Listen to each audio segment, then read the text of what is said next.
Hello mga mareng! Kita nyo to? Kahapon, nung birthday ko, binigyan ako ng amo ko ng hungpaw! Siyempre, alam ko na kung magkano laman nito, pero ipapakita ko sa inyo. Pagmabayawan ko sa inyo mga mareng! Kasi, ang bait ng donya ko, dahil every birthday ko ay binibigyan niya talaga ako ng hungpaw. So, ayan. So, bago ko bubuksan, magpapasalamat muna ako sa lahat ng bumati sa akin. So, thank you so much sa inyong suporta and napakaraming greetings.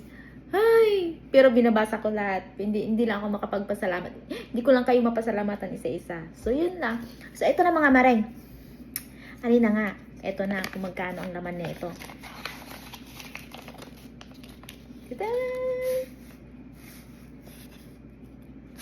2,000! Oh, ang cute pa ng sobre, oh. Ay, talagang...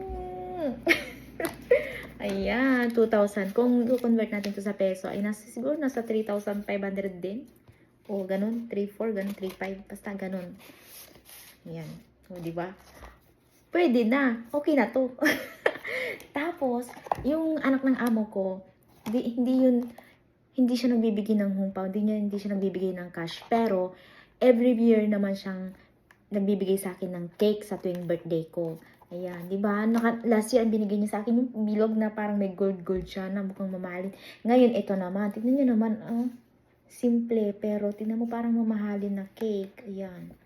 Di ba? Ganyan pa siya. Hindi ko pa nakakain kasi nga, kakain ko lang ng cake na yung malaki. So, yun lang mga mareng. Thank you.